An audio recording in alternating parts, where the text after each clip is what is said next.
Nobody has been able to show that there is a law for the average American citizen working day in and day out to pay an income tax. But We the People Foundation for Constitutional Education put a full-page ad in the USA Today on July 7th, 2000.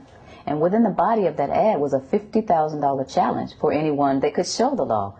And to me, $50,000 is a lot of money. So I went after that and did the research based on the fact that I thought, let's put this baby to bed. I'm hearing all these rumors. You know, I'm going to kill two birds with one stone. I'll answer these people's questions that are asking me, and then I'll win this $50,000. And, you know, based on the research that I did throughout the year 2000 and that I'm still doing, I have not found that law. I've asked Congress, we've asked a lot of people in the IRS commissioners, helpers.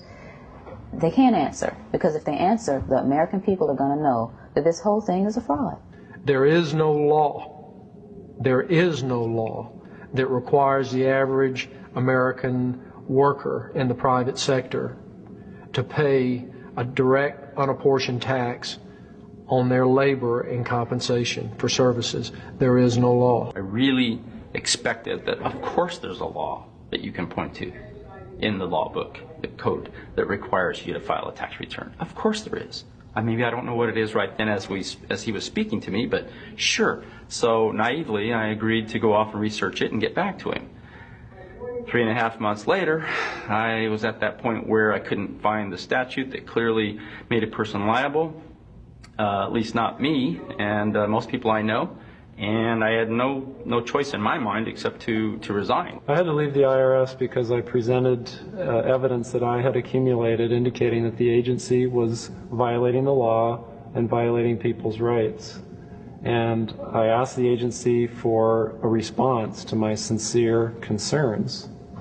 And the answer I got was that they would not respond to my concerns and that they would provide me with the paperwork necessary to tender my resignation. You can look through the statutes and look for the law that requires you to pay. And when you do that, you can't identify a law that requires the average person in America who earns a wage and works in private business to pay an income tax. American citizens, along with the foundation, have been asking the IRS to specifically provide them with the underlying legal foundation upon which they administer and enforce the personal income tax laws in our country. At the national level, when people would attempt to contact somebody of a much higher authority, say the commissioner, same kind of thing. They would get answers that were in effect non-answers. You have to understand that an agency which will unlawfully impose a tax that doesn't exist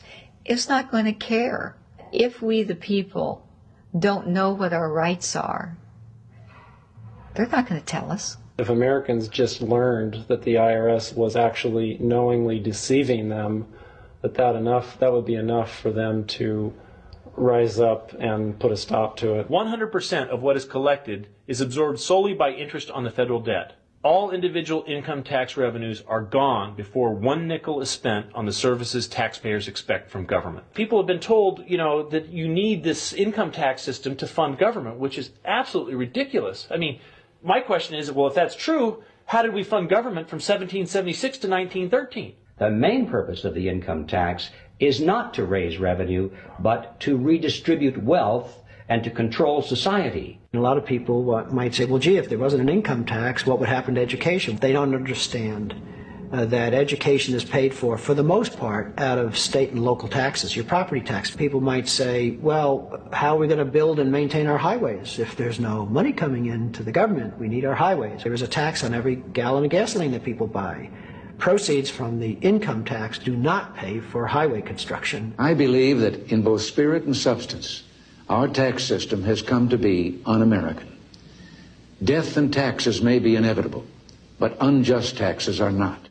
This small booklet includes the Constitution of the United States, the Bill of Rights, the Declaration of Independence.